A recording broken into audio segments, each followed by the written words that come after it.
Selamat pagi Pak Tamran. Selamat pagi, Bu Christine. Apa kabar? Kabar baik Pak Tamran. Sebaliknya sehat ya Pak Tamran ya? Alhamdulillah sehat. Sehat. Ini pasti baru selesai olahraga nih dari suaranya. menunggu di wawancara di olahraganya di pending. Iya, dipending ya. Oke, tapi masih segar ya suaranya Pak Tamran ya. Oke, Pak Tamran, ini terkait dengan pendampingan UMKM 7 in 1 ya. Seperti apa? Sebelumnya ada 6 in 1 seperti ini. Ini bisa dijelaskan Pak? Oke, terima kasih. Selamat pagi para pendengar setia RRI ND. Pada kesempatan kali ini, terima kasih juga dari RRI juga ya, karena sudah memberikan kesempatan kepada kami, Balai POM di Kupang untuk bisa menjelaskan program inovasi yang dilaksanakan oleh Balai POM di Kupang. Ini terkait dengan pendampingan UMKM. Jadi kita tahu bahwa di NTT sendiri memiliki potensi sumber daya yang cukup banyak, terutama di bahan baku dan pelaku UMKM ya. Itu juga cukup banyak yang memproduksi dan menjual produk-produknya. Tetapi kita harus tahu bahwa ketika produk itu harus dijual ya, dan diedarkan ke pasaran, nanti masyarakat akan membeli dan akan mengkonsumsi. Nah, di sana ada hak konsumen yang harus dilindungi, bahwa semua produk obat dan makanan yang mereka akan konsumsi itu harus dijamin keamanan, mutu, dan manfaatnya. Untuk itu pemerintah hadir, ya, termasuk di dalamnya Balai POM di Kupang, hadir untuk menjembatani antara pelaku usaha dan konsumen tadi. Jadi kita akan membimbing pelaku usaha untuk bisa memproduksi produk obat dan makanan yang aman, bermutu dan bermanfaat ya, untuk menjamin hak konsumen tersebut. Nah, untuk mencapai ke sana, supaya produsen terutama UMKM ini bisa memproduksi dengan baik, itu perlu dampingan. Karena masyarakat kita, pelaku UMKM kita itu masih agak kurang paham, kemudian juga ya hanya mau memproduksi saja, tapi sebenarnya ada aturan-aturan yang mengikat mereka di sana. Ya, kita sebagai pemerintah wajib untuk mendampingi. Jadi pendampingan 6 in 1 tahun lalu dan tahun ini kita naik menjadi 7 in 1 itu dilatar belakangi karena pengalaman kami ya pada saat melakukan pendampingan sebelumnya ya. Jadi karena juga saat ini juga sudah memasuki era digitalisasi, di mana proses perizinannya itu melalui online ya. Jadi tidak lagi harus ke kantor kami atau ke kantor-kantor perizinan terpadu, itu bisa melalui online saja. Jadi untuk itu jadi kami menetapkan inovasi 7 in 1 ini. Nah, apa saja sih yang ada di dalamnya? Yang pertama adalah kami membantu membuat NIB, ya, membantu membuat nomor izin berusaha, dan sekarang ada dengan PBUMKU. PBUMKU, ya, perizinan berusaha untuk menyelenggarakan kegiatan usaha. PBUMKU itu masuk di dalam OSS RBA, ya, yang sebenarnya bukan tugasnya Balai POM, itu adalah di PTSP, Dinas PTSP terpadu satu pintu, ya, jadi itu adanya di sana. Cuman kalau masyarakat harus ke kantor PTSP, mungkin mereka agak mungkin kurang waktunya, ya, harus ngantri dan sebagainya. Nah, kami dari Balai POM biasanya untuk langsung ke tempat mereka. Pada saat turun ke lapangan, mereka belum memiliki nomor NIB, nah itu kami langsung membantunya di sana. Jadi sehingga akan mempercepat proses. Yang kedua juga memiliki NPWP. Jadi sekarang setiap pelaku usaha itu termasuk UMKM itu kalau mau berusaha itu harus memiliki NPWP-nya. Jadi sehingga kita juga bisa membantu mereka membuatkan NPWP secara online. Ya, kalau nanti mereka kantor pajak juga agak lama ngantri dan sebagainya, ya kita bantu secara online. Baik. Kemudian yang kedua adalah kita sebelum mereka mendapatkan nomor izin edar produknya itu kita harus melakukan audit dulu, ya, audit pemeriksaan sarana oleh Balai POM di Kupang untuk memastikan bahwa sarana produksinya itu sudah layak untuk mendapatkan sertifikat cara produksi yang baik. Kemudian yang ketiga itu kita akan membantu mereka dalam rangka memperoleh sertifikat cara produksi yang baik melalui sertifikasi, dan nanti juga kita akan membantu mereka juga untuk mengurus registrasi produknya, yaitu melalui registrasi. Itu juga bisa secara online, bisa dilaksanakan di kantor Balai POM atau bisa juga nanti ke tempat mereka. Nanti kami bisa memandunya untuk masuk ke sana. Baik. Kemudian yang keempat, juga kami membantu mereka untuk akses permodalan. Ya, akses permodalan ini kami juga sudah bekerja sama dengan pihak Bank NTT, kemudian juga dengan Bank Indonesia kantor wilayah Provinsi NTT, dan juga kami juga ada koordinasi dengan industri-industri besar di Jawa yang akan menjadi orang tua asuh atau orang tua angkat bagi UMKM kecil.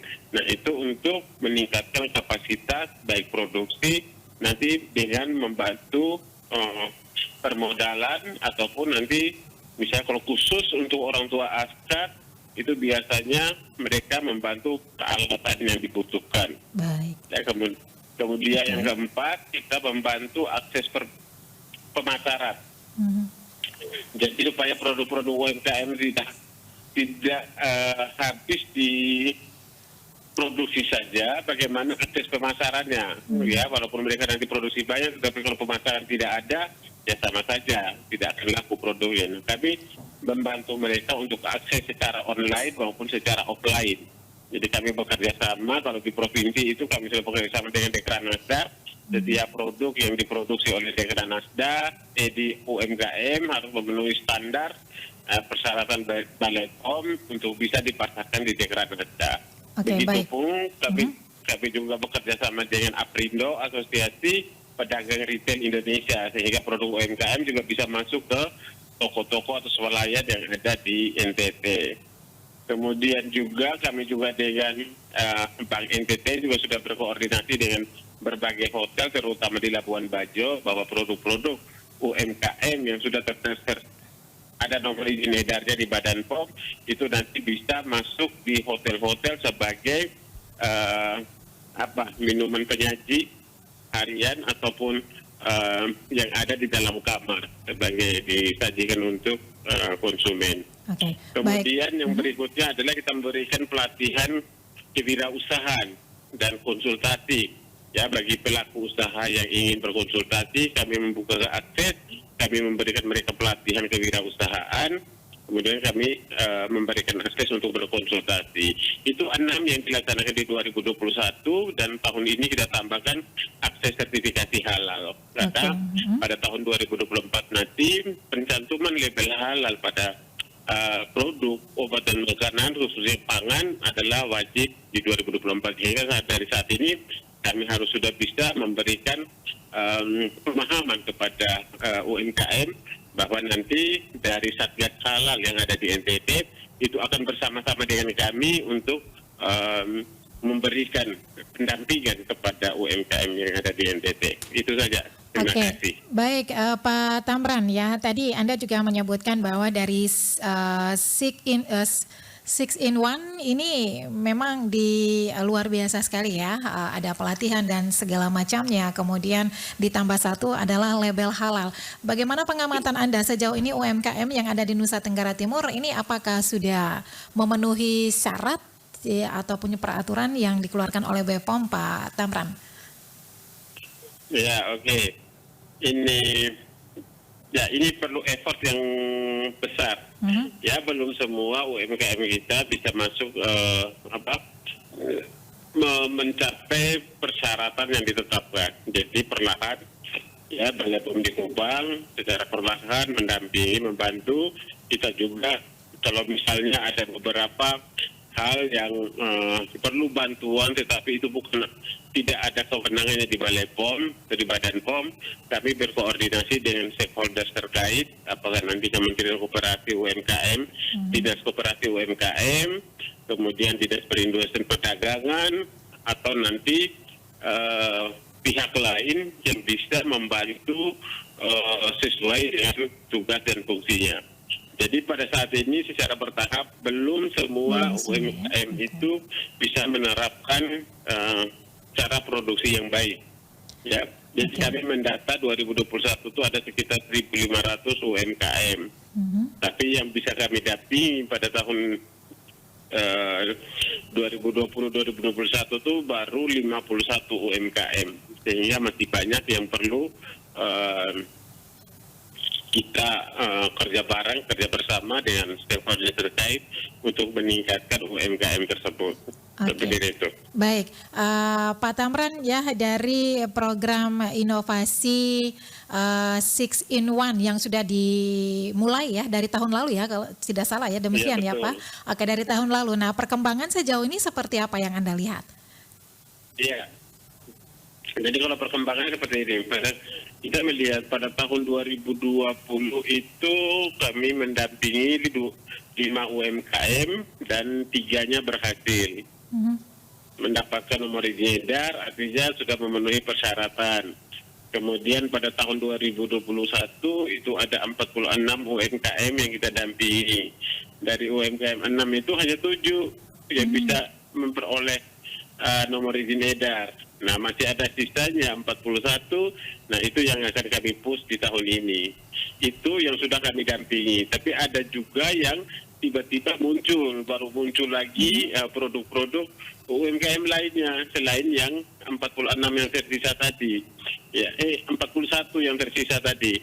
Ya, jadi itu juga kita mensupport juga. Jadi misalnya kemarin ada UMKM yang membuat minyak rambut ada di TTU, kemudian mari juga ada yang membuat lulu. Kemasannya sudah bagus, tinggal kita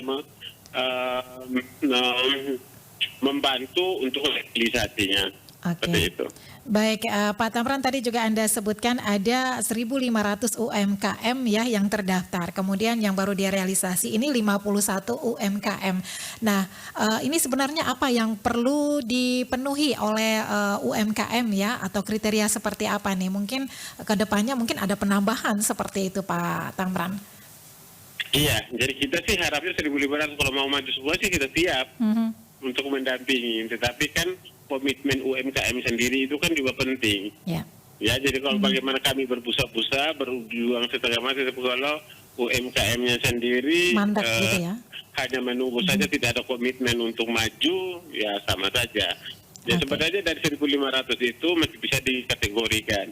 Misalnya kalau pangan, olahan, nanti ada yang harus mendaftarkan produknya ke Badan POM, tetapi tidak semuanya. Ada juga nanti yang lebih banyaknya adalah UMKM pangan industri rumah tangga, sehingga nanti kita arahkan untuk izinnya di PTSP atau Dinas Kesehatan.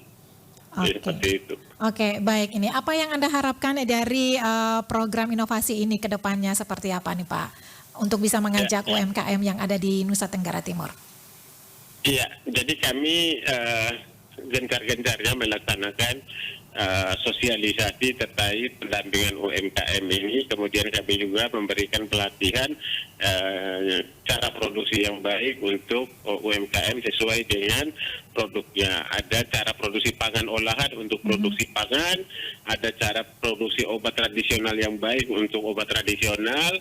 Kemudian untuk kosmetik, cara produksi pembuatan kosmetik yang baik.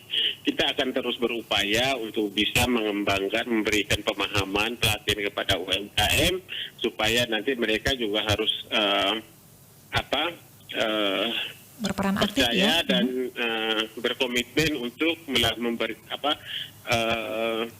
mengurus ya izin edarnya.